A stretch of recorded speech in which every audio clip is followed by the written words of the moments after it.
情绪风暴下，发现通往自信与丰盛的门。当内心如暴雨般翻涌，恐惧、焦虑与忧伤交织成狂风，你或许感到被巨浪吞噬，难以呼吸。但在这场风暴的中心，潜藏着改变的契机。心理学家荣格称，剧烈情绪是灵魂的召唤。它提醒你，有一部分的自己需要被看见。在神经科学的视野里，情绪风暴激活杏仁核，让警报系统全速运作，驱动你进入战或逃模式。此时，前额叶皮质暂时退居一旁，理性难以掌舵，却也是一次重组的大门，等待你打开自我疗愈的契机。我曾在职场挫败中陷入风暴，连续几次提案被驳回，信心如被掏空，夜晚失眠，心跳如鼓，汗湿了枕头。我在镜中看见一张陌生的脸，那是疲惫又渴望被理解的自己。我决定不再自我压抑，而是选择直面这场情绪的狂潮。我用日记记录每一次心跳颤抖，让慌乱在纸上流淌成文字。每一个字都是我对自己发出的安抚。神经科学研究指出，书写能改变大脑回路。当你将无形的焦虑具象化，脑内皮质醇下降，同时血清素缓缓回归平衡。这是能量重启的开始。我在文字里看见最深的恐惧，害怕不被看见，害怕失败。但同时也透过文字发现，内心深处仍有一束不灭的光，那是对自我价值的渴望。我开始与这束光对话，在夜里轻声说，我听见你了，我也在这里。在接下来的冥想里，我将注意力聚焦于心轮的位置。每次吸气，我想象光芒注入胸口；每次吐气，我将负面情绪释放到地面。科学证实，专注的呼吸能激活迷走神经，唤醒副交感反应，重建身心平衡。当身体终于平静，前额叶重新运作，你便能以清晰视野审视情绪深层的讯息。渐渐的，我在风暴中心发现一扇门，它隐藏在心轮处的金色光芒里。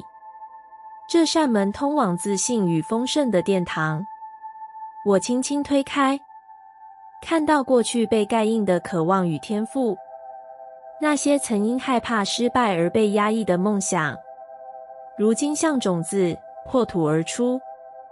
自信并非一蹴可及，而是你在风暴里勇敢凝视自己的回报。在此过程中，我建立情绪仪式。每当焦虑涌现，我先暂停3分钟，让身体随意律动或轻轻跳舞。这个动作让压抑的能量找到出口。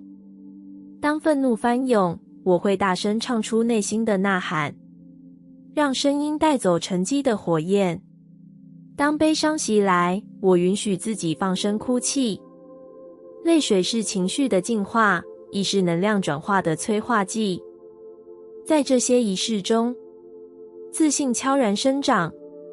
每一次允许情绪流动，都是对自我的深刻肯定。你在风暴中站立，而非被掀翻。那种环抱自我的力量，便是通往丰盛的关键。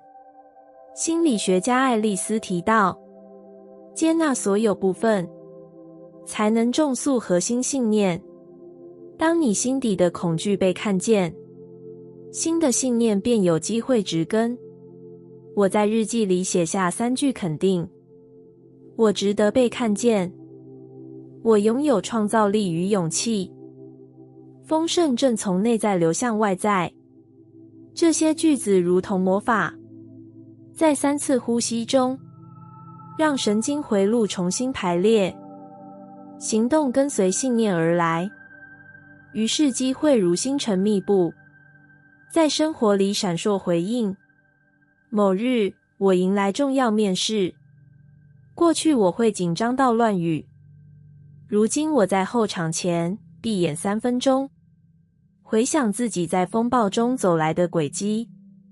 我感受到胸口的光，以及那扇门后的自信。面试中，我用最真诚的声音诉说自己的故事，结果不仅超出期待，更开启了新的人脉与合作。这一切始于在情绪风暴下不逃避的选择。当你学会与情绪共舞，情绪成为桥梁，连接你与自信与丰盛。它不再是阻碍，而是通往更高境界的捷径。在日常中，我保留3个练习：醒来的第一深呼吸，傍晚的静坐仪式，夜晚的情绪扫描。这些习惯让我在风暴降临前已为自己打开那扇门。请记得，每一次心跳的颤抖都是能量的讯号。当你勇于聆听，并以温柔拥抱自信与丰盛，便在风暴后带来最耀眼的彩虹。重新相信，从情绪困境到爱的流动。当黑夜笼罩心灵，悲伤与恐惧如巨浪般拍打，你以为自己已经走到尽头，却不知新生的种子正孕育于泥土深处。情绪困境并非绝望的终点，而是让你重新相信的起点。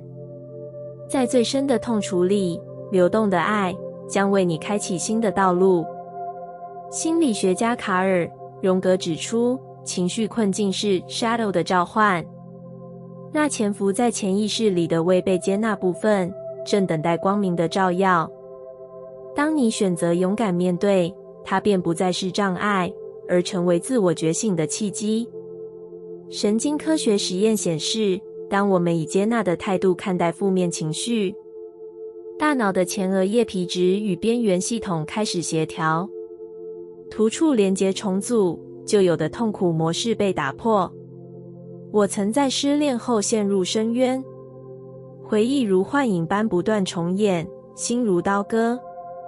夜深时，泪水淹没枕头。我质疑自己的价值，甚至对爱感到绝望。直到有一天，我在日记里写下：我愿意与痛苦共处，并寻找生命的温暖。那一刻，我重新种下相信的种子。我开始练习情绪拥抱，闭上眼，深吸3次气，在心中呼唤那份痛苦。我看见你，谢谢你的到来。泪水滑落，是情绪获得回应的标志。这不是退缩，而是将风暴化为流动的仪式。在冥想中，我想象一缕金色光束，穿透胸口的阴影，滋养被遗忘的角落。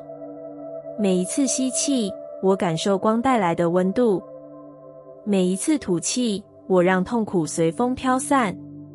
科学证实，专注的呼吸能唤醒迷走神经，平衡交感与副交感，将身心带回和谐。日复一日，我在静默中练习接纳。悲伤不再犹如暗夜幽灵，而是一条河流，引领我通往内在的海洋。在这过程中，我一次次回到最真实的自己。某日清晨，我漫步在露水尚未蒸发的小径，阳光透过树梢，洒下斑驳的金光。微风拂过，带来树叶的低语。我在自然里看见爱的流动无处不在，它在花瓣的颤动里，也在水滴的反光里，更在我的心跳中持续脉动。在这股能量启发下，我学会对自己说3句肯定：我值得被爱，我接纳所有感受，爱在我的生命中自由流动。肯定句不只字词，而是情绪的频率调整。科学研究指出，语言的重复能重构神经回路，让大脑逐渐习惯新的信念。于是，我开始对镜练习微笑，即使心中仍有阴影，我也愿意微笑给自己一束光。那微笑是我对自己重新相信的宣言，它不是虚伪的伪装，而是从心底涌出的勇气。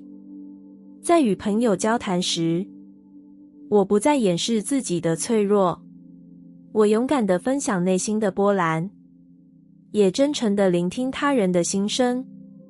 这份敞开与同理，成为爱在关系中的流动。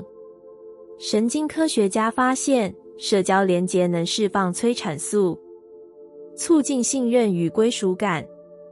当你勇于揭露自己的情绪，关系的能量场变更加和谐。你与他人共同编织支持的网络，每个触碰都将爱的流动延伸。在创造的过程中，我将痛苦化为能量源泉。我用画笔描绘心中的阴影，用文字记录灵魂的低语。创作成为我与情绪对话的仪式，也是爱的流动在艺术里绽放。曾有科学实验证实，表达性艺术有助于情绪释放与创造力提升。当你将内在转化为外在作品，能量在身体与灵魂间流动，带来深层的疗愈。在我的旅程里，最关键的转折源于一次浅尝爱的流动。那是一个清晨，我收到陌生人的祝福讯息，一句简单的问候，让我在困境中感受到温暖如春。我惊讶于爱的力量，它以各种方式穿梭于人群心间。那天，我决定成为一盏小灯。我开始在社群里留言鼓励，也给朋友寄送手写卡片。每一份真心的回应，都是爱的流动在我生命中的回响。当我将注意力从痛苦转向爱，能量场从阴影中跃升。我感受到自信如嫩芽般破土，也看见生命的丰盛正向我招手。最终，重新相信不只是一句口号，而是一段心灵的航程。当你经历情绪风暴，不要逃离海浪，而要学习与它共舞。在每一次破浪后，你都将触碰更深的自己，并在心底为爱留下一条流动的河道。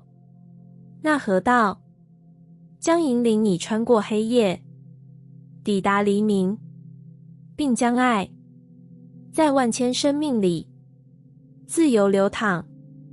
从否定到接纳，情绪转化的疗愈旅程。当你对内在的感受投以否定，便像在心湖中投下一块巨石，水面掀起的涟漪却无法真正平息。那些被忽视的悲伤与恐惧依旧在深处翻腾。否认情绪只是让痛苦在背后发酵，唯有直视，方能与自我展开对话。在心理学里，否定是一种自我保护的机制。你害怕被痛苦吞没，于是努力掩盖。荣格称这是 shadow 的初期表现。阴影部分因为未被接纳，变得更加强大。神经科学研究指出，重复否定情绪会加深不安的神经回路，压抑越深，痛苦越难以释放。我曾在职场压力中选择否认焦虑，表面我笑得流畅，内心却掀起滔天巨浪。夜里我辗转难眠，疲惫成了我唯一的朋友。直到有一天，我在镜中对自己叹息，那张面具背后的疲惫让我不忍再继续假装。我开始写日记，将所有情绪倾倒在纸上。在书写的过程中，我第一次面对最深的恐惧。文字没有评判，它们静静记录。我写下，我真的很害怕，我不知道该怎么办。当字句落笔的那一刻，危机的能量开始有了出口，否定的枷锁被书写的流动悄然解开。自我接纳是疗愈旅程的下一站。接纳并非放任不管，而是以慈悲的目光承认所有的感受。当你对自己说，我允许你感到害怕，神经回路便开始重组，压力荷尔蒙逐渐下降，幸福激素悄然上升。我在冥想中将注意力缓缓拉回呼吸，每一次吸气都带我回到身体，每一次吐气都将否定释放到空中。身体的不适感成为我与情绪对话的入口。我想象心轮绽放，金色的光照亮深处的阴影，那束光代表我对自己温柔的拥抱。在这种练习里，我学会温柔的倾听。当悲伤如潮水涌来，我静静感受它的重量，不是抗拒，也不是深陷，而是与情绪和平共处。我轻声对自己说，我在这里，陪着你。泪水滑落是能量转化的标志。神经科学实验显示，接纳情绪能同步前额叶与边缘系统，理智与情感开始协作。你因此获得重新审视的能力。曾经的挫败不再是毁灭，而是养分。在这样的转化中，深层的自信悄然生孕。我将这段旅程称为内在和解仪式。每天黄昏，我点燃一支蜡烛，在柔和的烛光下回顾当日的感受。我写下3件让我感激的事，也允许3件令我难过的事出现在纸上。蜡烛的光象征我在光与影之间找到的平衡。当否定转化为接纳，你的能量场便开始放大，不再因情绪而崩塌，而是以更多的韧性回应生活的变数。我学会在忙碌中短暂停留，倾听内心的声音。那声音往往带来最真实的指引。在亲密关系里，我也把接纳带进对话。当冲突发生，我不再立刻反击，而是先感受自己的紧张与不安，再试着表达，我现在有点害怕，请给我一点时间。这份诚实让彼此的信任增加，情感的桥梁在接纳中重建。在事业挑战中，我用接纳来化解焦虑。当专案卡关，我先允许自己感到懊恼，然后放下手边紧握的笔，到阳台深呼吸3次，将注意力回归当下。在那份平静中，灵感重新浮现，能量的提升始于情绪转化。当你学会接纳所有的面向，生命的频率便与丰盛共振。我在冥想中看到一片金色大海，那是我与自我整合后的场域，波光粼粼，每一波动都是显化的帮手。这段疗愈旅程没有终点，只有不断的深化与探索，否定与接纳的轮转，宛如呼吸的节奏，带领你在黑暗与光明间舞动。每一次呼吸都是一次蜕变的契机。让我们在否定中看见渴望，在接纳中找回自信。情绪转化从内而外，滋养出最真实的自我。在这趟旅程里，你将重新相信，生命本身就是最深的疗愈。在自我疗愈的路上，遇见无限的自己。每一次静坐都是与灵魂的深情对话。当你将注意力引向内在，最柔软的伤口便有机会被察觉。那里藏着被遗忘的渴望，也蕴含未曾察觉的力量。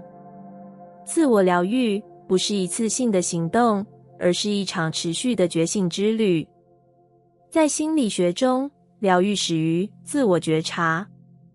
你学会停下脚步，回到身体的感受。每次心跳如鼓，都在提醒此刻的你值得被聆听。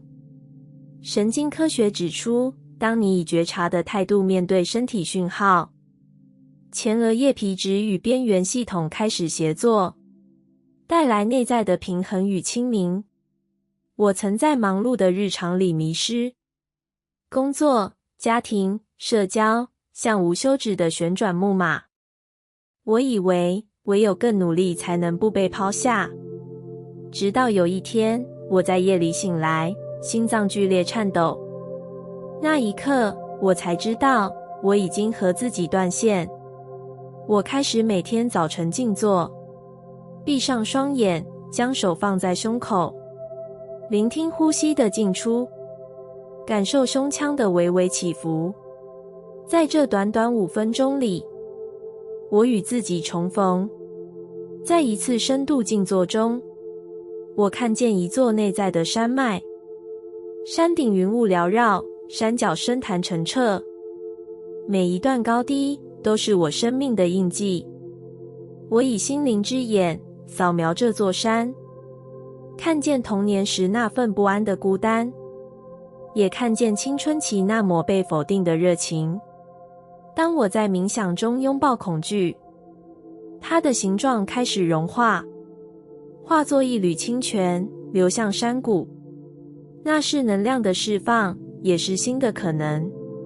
在神经可塑性的作用下，这股清泉穿过旧有的突触，让脑中长期运作的负面模式逐渐瓦解。自我疗愈也是重新书写自我故事。我在日志中记录每一次身体的颤动，每一段情绪的潮起潮落。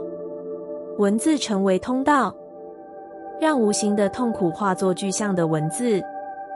当我读回这些文字，便像看见旧伤被光照亮的瞬间。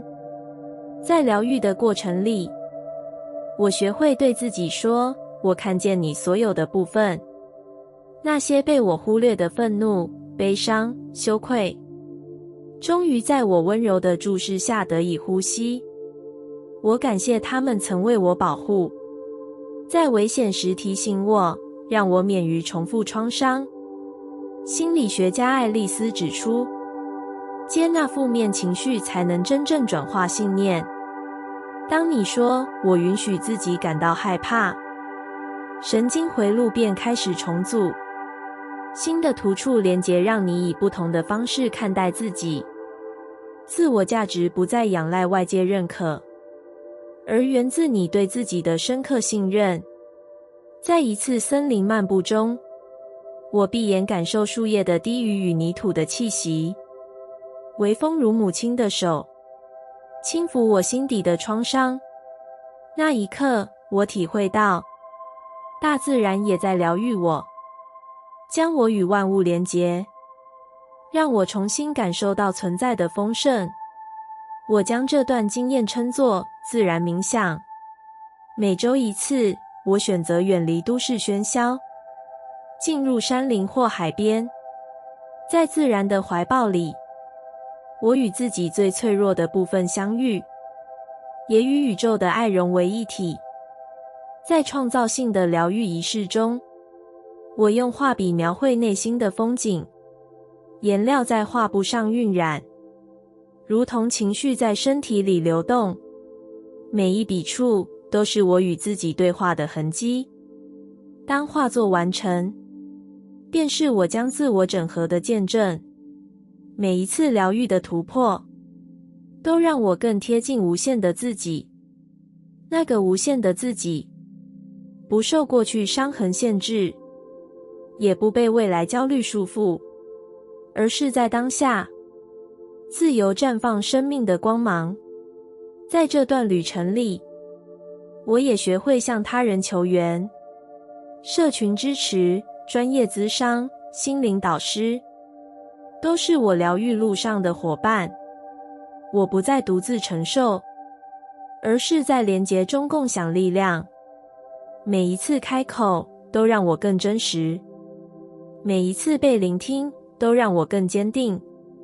神经科学家发现，社会连结能提升催产素分泌，促进信任与安全感。当你在团体中分享疗愈故事，不只是自己被疗愈，更成为他人希望的灯塔。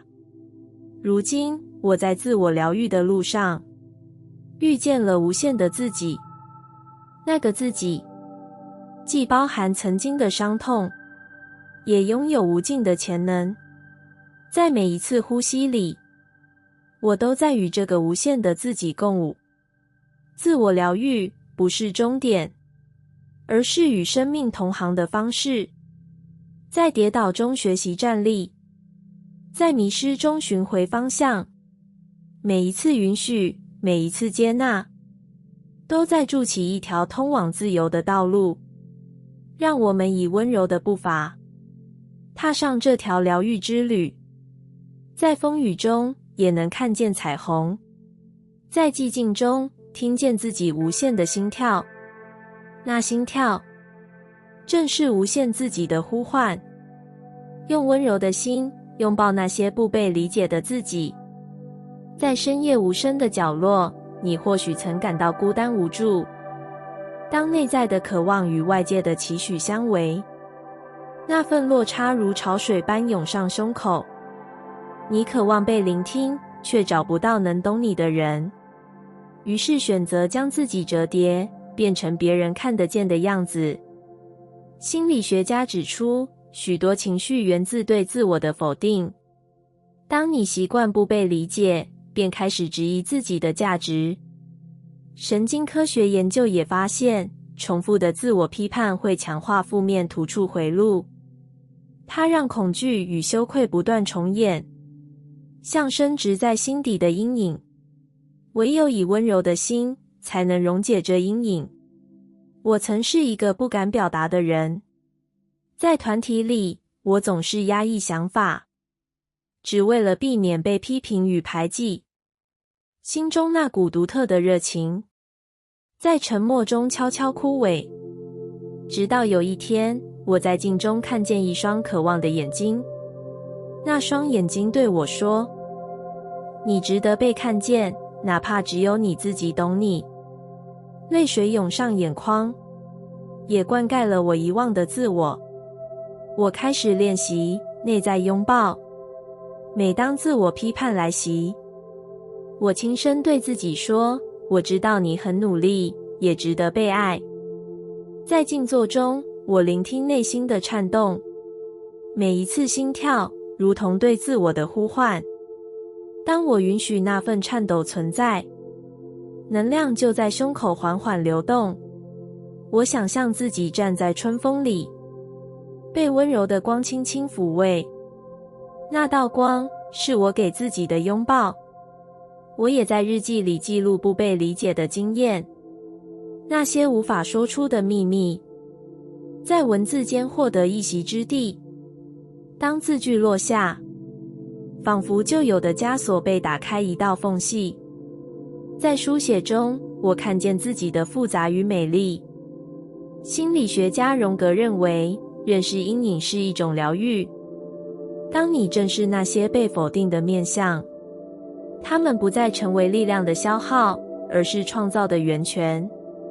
在神经可塑性的加持下，新的回路正在建立，让自我接纳成为可能。有一次，我感到深深的焦虑与孤独。我走入森林，将背靠古老的树干，微风在枝叶间低语，像天地对我的低声安慰。在自然的怀抱里，我学会用温柔的眼光看待自己。我轻抚胸口，低语：“谢谢你，一直承受这么多。”那一刻，我与自己重逢。曾经被压抑的忧伤，在流泪中获得释放，伴随而来的是一种温暖的自信。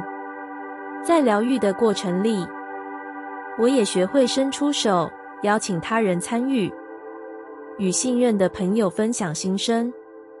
让同理成为彼此的拥抱。当对方说“我懂你”，那声音成为最强大的回音。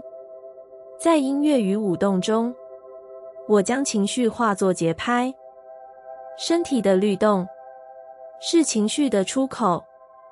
每一次舞动都像是温柔的自我对话，让能量在全身流动。艺术创作亦是我的庇护所，画笔在画布上舞动，色彩映照我未被理解的部分。我允许那些色彩不听规则，随心流转，于是画作成为我与自我的和解。每天早晨，我对镜微笑3次。我在这里，值得被爱。简单的肯定语，如同为心灵洒下甘露。在此后的日子里，我学会用温柔回应任何自我怀疑。当我在夜深时感到不安，我握住自己的手，低语：我陪着你，不管你是怎样。那份陪伴，是对不被理解的自己的最好礼物。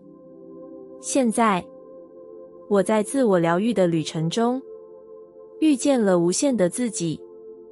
那个自己，在每一次拥抱后更完整。他不再畏惧不被理解，因为他深知，最重要的理解始于对自己的温柔，让每一次心碎成为更靠近自我的礼物。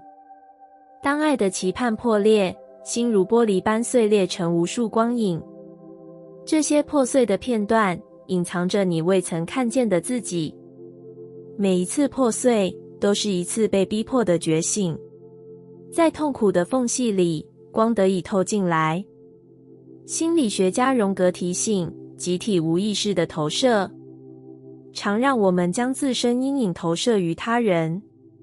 当关系终结，那些投射被强行拉回身上，你才赫然发现，那些你最厌恶的部分，竟是自己隐藏的渴望。神经科学研究显示，强烈的情绪创伤会激活杏仁核与海马回，在大脑留下深刻的记忆印记。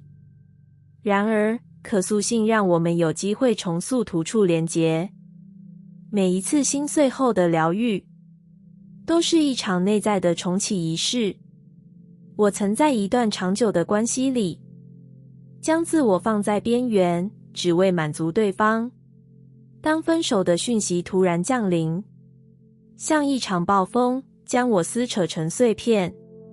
我在床单上泪流满面，感受全身每一根神经都在颤抖。那夜，我决定不再逃避痛苦。我将破碎的心像玻璃拼图般摊开，用日记记录最深的绝望与羞愧。每一行文字都是向自己发出的邀请，让我看看你的真实面貌。在书写的过程中，我第一次看见那个隐藏的自己，那个渴望被理解、害怕被遗弃的孩子，在文字里哭喊，也在文字里得到拥抱。那股能量仿佛将旧有的痛苦，在深夜里化作温暖的疗愈泉。每日的静坐成为我最诚实的伙伴。闭眼，将注意力回到呼吸。每一次吐纳都像清洗内在创伤的流水。当身体感到颤栗，我不再抗拒，而是将手负于胸口，对内在最脆弱的部分轻声说：我在这里，永远陪着你。科学家发现，专注于身体感受，能激活前额叶皮质，将理性拉回情绪的中心。当理性与情感协同，你便有能力重新定义过去的创伤。在一次山林漫步中，我将心碎随风释放，脚下的泥土像母亲的手，接住我所有的破碎。大地的重量将我从天空坠落的恐惧挽回。我学会对自己说3句肯定：我允许自己破碎，也能重生。我接纳所有阴影，也欢迎光明。我值得完整，不需要任何人的认可。这些肯定成为安抚神经的甘露。在创作里，我将心碎化为诗行，每一个字都蕴含破碎与重建的力量。当笔尖划过纸面，痛苦与希望在指尖相遇。创作成为我与自己对话的仪式，也是显化新生的通道。人际互动亦因此转化。当朋友倾诉伤痛，我能用同理倾听，不急于给予建议，而是以全然的在场，陪伴他们与自己和解。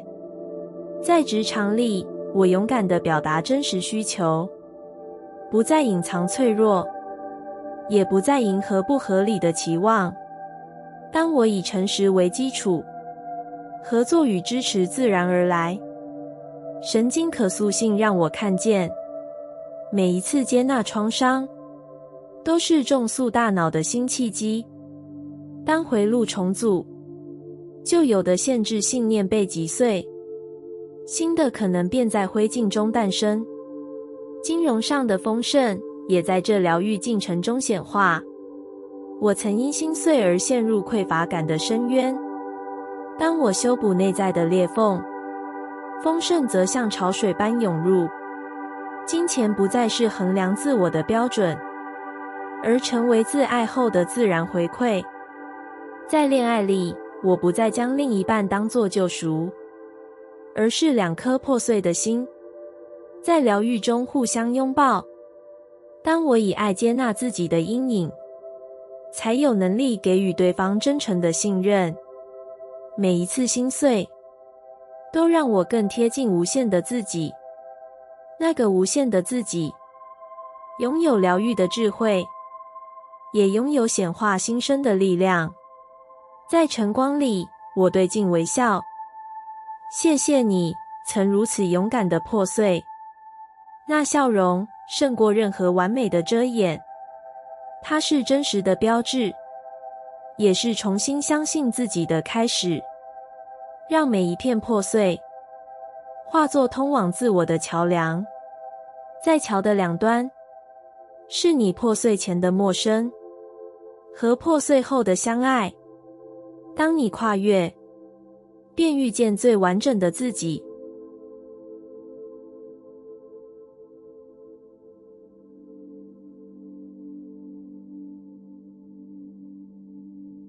感谢你听完我的影片。如果你觉得影片有帮助到你，欢迎点赞并订阅我的频道，让我可以持续与你分享。也可以在评论中留下你的想法和经验，或是将影片分享给你的亲友。再次感谢你的收听，我们下次再见。